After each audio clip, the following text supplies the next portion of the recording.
혹시 음주운전 하신 사람 음주운전 안 걸렸나요? 자기를 술 얼마나 마시는지. 음주운전으로 경찰 조사 받으시는데 한 말씀 부탁드립니다. 음주운전으로 경찰 조사 받으시는데 한 말씀 부탁드립니다. 죄송합니다. 성실히 조사받겠습니다. 문다혜 씨 사안은 지금 정치권도 주목을 하고 있죠. 어제 국정감사장에서도 관련 질의응답이 있었습니다. 그 내용 보시죠. 2억 5천만 원이라는 돈이 문다혜 씨 관련해서 계좌에 입금이 됐고 책 디자인비라는 명목으로 1억 원을 받았다라고 또 해명을 했습니다. 이게 전형적으로 거래를 가장한 증여세 포탈 수법입니다. 이번에 음주운전도 문제됐는데 차량 2대도 문다혜 씨에게 넘어갔는데 증여입니까 매매입니까? 말씀드리겠습니다. 문재인 대통령 전 사위의 노모, 목욕탕을 사모 검사 찾아갔죠. 무려 19번을 문자를 보냈다고 해요. 전화하고 문자하고 했답니다. 만나자고. 스토킹 처벌법의 스토킹입니다. 스토킹. 그 검사는 처벌받아야 돼요. 그 검사 지금 있습니까? 사직했습니까? 사직했습니다만 그 부분에 대해서 좀 설명을 드려도 괜찮겠습니까? 됐습니다.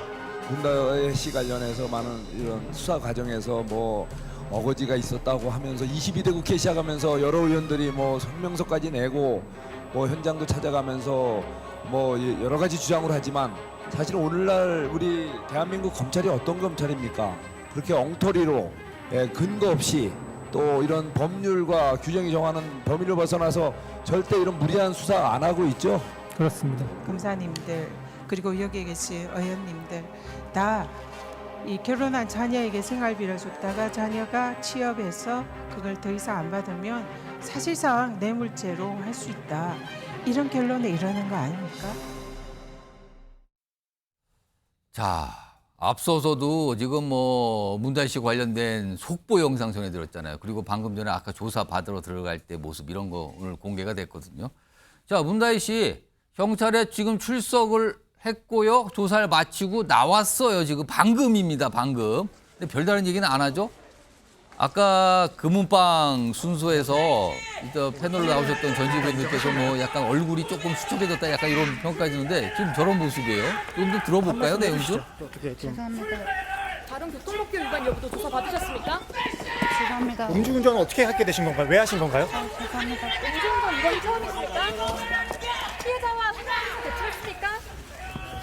자, 들어갈 때 모습, 그리고 조사를 끝내고 나올 때 모습. 약간 죄송합니다. 이런 입장이죠. 자, 그런데 오늘 경찰 출석과 함께 문다혜 씨는 굉장히 내용이 긴 사죄문이란 이름의 어떤 입장을 공개를 했습니다. 그 내용 좀 보겠습니다. 여러 가지 내용인데 그중 핵심을 좀 전해드리죠. 2장입니다. 모든 분들께 깊이 사죄드린다. 일단 사죄. 해서는 안 될 큰 잘못을 했다. 부끄럽고 죄송하다. 반성하며 살겠다. 그리고 피해 입은 기사님과 가족분들께 다시 한번 사죄드린다. 하루빨리 평온을 되찾았으면 한다. 지금 이 피해 입은 기사분과는 뭐 합의가 됐다 이런 내용도 알려졌죠. 하나 더 보겠습니다. 기사님의 신고 덕에 운전을 멈추고 더 큰 사고를 피할 수 있었다고 생각한다. 그렇죠. 그때 당시에 이런 얘기하신 분들 많았어요. 이거 자칫 큰 사고 날 수도 있었다. 기사님께 감사드린다. 사고 후 저의 사죄를 받아주셔서 감사하다. 다시는 걱정하시지 않도록 저 자신을 성찰하며 살겠다. 사죄, 성찰 이런 얘기를 꺼냈습니다. 그리고 오늘 날짜로 올림 이렇게 돼 있습니다. 최경철 매일신문 편집위원 나와 계신데요.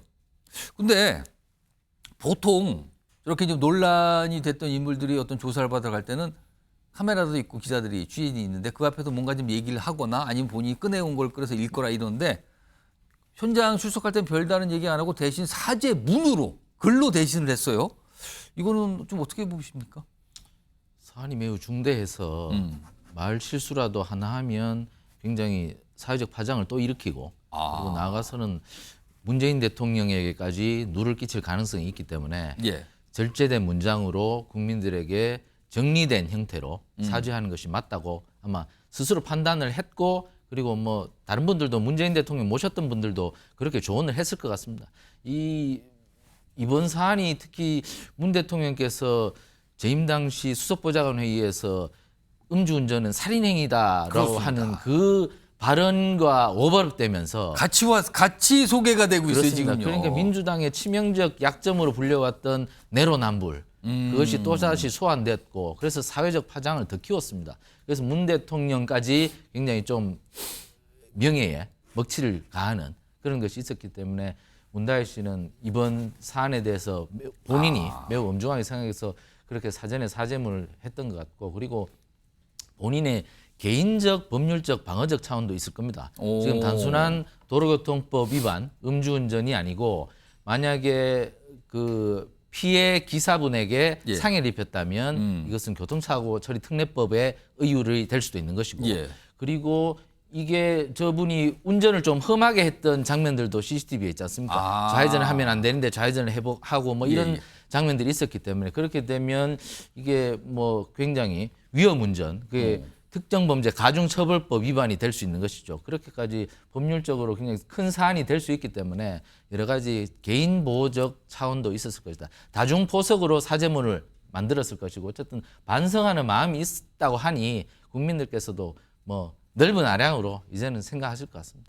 자, 지금 문다혜 씨 경우에는 피해를 보신 분과 뭐 합의를 했다는 내용이 알려지고 있거든요.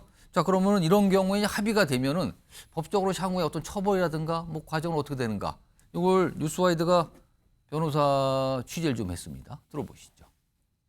피해자와의 합의 여부도 중요하겠지만 그와 별도로 상해가 발생했는지가 더 중요할 수가 있습니다. 이게 상해가 발생했을 경우에는 이 도로교통법상 음주운전뿐만 아니라 교통사고 처리 특례법상의 이 치상행위 그리고 또 특가법상의 위험운전 치상까지도 검토가 될 수가 있거든요. 그렇다 보니까 합의 여부도 중요하겠지만 지금 현재는 상해가 발생한 것으로 볼 수 있는지 여부가 더 중요할 것 같습니다.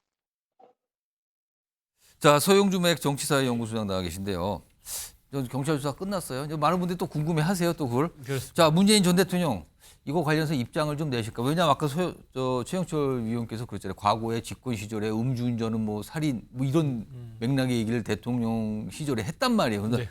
본인 딸과 관련된 문제가 발생했는데 향후에 어떤 입장을 낼 걸로 봐야 될까요?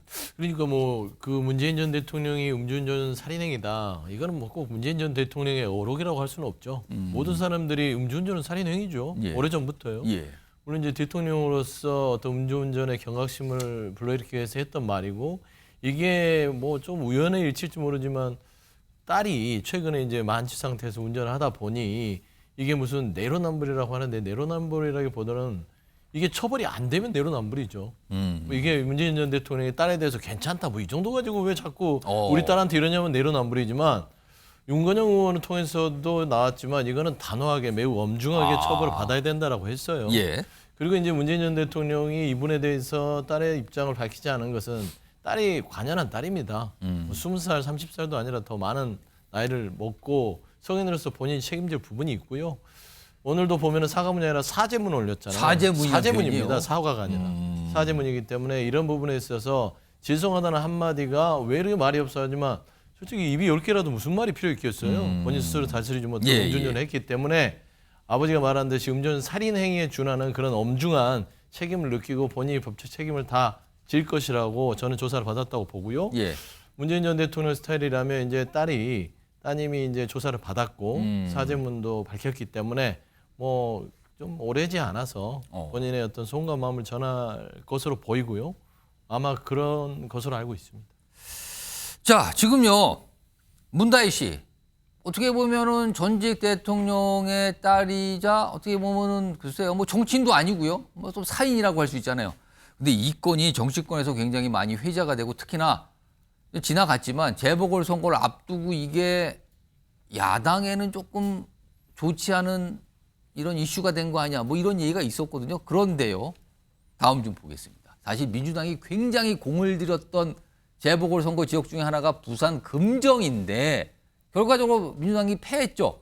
근데 여기 보시면 이번 재보궐선거에서요. 국민의힘 후보와 민주당 후보의 표차가 약 22%포인트 차입니다. 굉장히 큰 차죠. 근데요.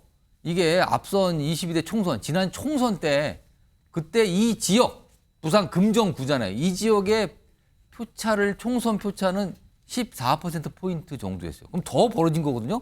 이게 같은 해에 지금 치러진 선거인데 격차가 더 벌어졌어요. 그래서 이걸 놓고 일각에서는 이런 얘기를 합니다. 문다혜 씨 건이 약간의 어떤 저 표차를 키우는데 영향을 준 거 아니냐 이런 시각이 있는데 일단 민주당 소속이신 신현영 전 의원님 어떻게 보십니까? 이게 타격을 좀 줬다? 이렇게 판단하십니까? 아니면 그렇지는 않다고 보십니까? 저는 직접적인 영향은 끼치지 않았다라고 생각합니다.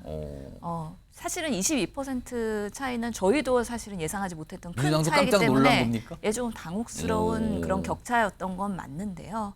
워낙에 이 우리 보궐선거 판세 분석할 때부터 물론 조국혁신당이랑 단일화 하면서 그때 좀 올라가는 경향이 있었기 때문에 기대를 갖고 있긴 했는데 예. 워낙에 부산이라는 곳은 보수의 성지이기도 하고 특히 지난 총선에서도 200석 얘기 나오면서 보수들이 마지막에 위화감 느끼면서 직결하면서 예. 국회의원 결국에는 민주당은 한 명밖에 없는 곳이잖아요. 예. 워낙에 그런 보궐선거, 특히 지자체 선거는 조직들이 움직이는 선거기 때문에 그러면서 부산의 그런 민심들이 조직적으로 움직인 것도 있을 것 같고 또 한편으로는 한동훈 대표가 6번이나 나오면서 공을 많이 들였고 예. 그런 부분에 있어서 지금 김건희 리스크, 명태균 리스크 이런 부분에 있어서 정말 이번에 부산이 지면 이건 정권 심판이고 레임덕으로 가고 예. 그리고 윤한 갈등이 더 크게 벌어질 것이다라는 또 지역의 민심들이 또 이렇게 집결을 하게 된 거 아닌가라는 생각을 하게 됩니다. 아까 표현할 때 직접적인 영향을 준 건 아닌데 약간 간접적인 영향이 있다고 보십니까? 아쉬운 부분은 예. 사실 이 문대희 씨 음주운전 이슈로 엄청 언론에서도 사실 민주당에 대한 기사가 적었었는데 예. 이 부분으로 여러 가지 김건희, 명태균 리스크에 대해서 이렇게 같이 확대 해석하려는 그런 것들이 예. 그 여당발로 있었거든요. 예. 그런 면에서 저는 좀 아쉬운 거는 문다희 씨가 조금 더 사과에 대한 입장을 빨리 냈었던 것 같습니다. 빨리 수습했으면. 예, 그런 부분에 저는 아쉬움이 있습니다. 홍석준 전 국민의힘 의원께서는 어떻게 보세요? 이번 건 부산 금정 특히 민주당이 참 공을 후보 단일화까지 하면서 민주당이 공을 들였는데 여기에 이제 큰 표차로 민주당은 지었거든요. 이거 영향을 좀 줬다고 보십니까? 저는 뭐 객관적인 어떤 수량화를 뭐 구체적으로 몇 프로까지 뭐 영향을 미쳤다고는 말할 수는 없겠지만 저는 분명히 영향을 미쳤다고 봅니다. 왜냐하면 결과치로 봤을 때 22%라는 것은 아무도 이제 예상을 못했는데 국민의힘에서 좀 깜짝 놀랐습니까? 그렇습니다. 이 저희가 표차는? 뭐 10% 뭐 내외 뭐 결국은 이제 전통 지지층이 결집하기 때문에 일부 여론조사에서는 심지어 민주당이 앞선다는 그런 여론조사도 있지 않습니까? 일부 조사 또 그랬다 그러죠. 예, 그럼에도 불구하고 그래도 막판에 전통 우파 보수 진영이 결집할 거기 때문에 선거는 이길 것이라고 생각했지만 22% 차이가 난 것은 결국 몇 가지 원인을 꼽아보자면은 결국 김영배 의원의 그런 어떤 그 공직선거법 등등으로 인해서 이런 어떤 그 재보궐선거가 유발됐다고 이야기했는데 그게 아니라는 실언 뭐 그런 것도 있었지만 지금 와서 이제 생각하면 지금 문다혜 씨 건도 저는 나름대로 굉장히 큰 영향을 미쳤다고 봅니다. 왜냐하면 첫 번째는 지금 그 문재인 대통령이 거주하고 계신 그 양산이 지금 상대적으로 부산 중에서도 지금 금중구와 가까운 곳이고 그리고 지금 사고가 발생한 시점이 결정적으로 지금 이제 선거 바로 직전에 그 문다혜 씨가 굉장히 이런 어떤 그 음주운전 사고 전후에서 1차, 2차, 3차를 이제 하시고 또 자동차 사고 난 것도 그냥 단순한 충돌이 아니라 그 수리비가 한 300만 원 정도로 굉장히 좀 크게 충돌이 일어나면서 굉장히 보도가 국민들이 봤을 때 굉장히 와닿는 감정적으로 와닿는 그런 보도가 좀 집중됐기 때문에 이런 것들이 민주당을 어떻게 보면 과거에 대표했던 문재인 대통령 딸이라는 이런 어떤 점에서는 분명히 악영향을 많이 끼쳤다고 생각이 됩니다. 자, 문다혜 씨, 뭐 언제쯤 조사하나 했더니요, 그 일이 발생한 지 이제 13일 만에 오늘 조사를 한 4시간 정도 조금 넘게 마치고 이런 귀가를 한 상황. 아까 영상으로 속보로 좀 전해드렸습니다.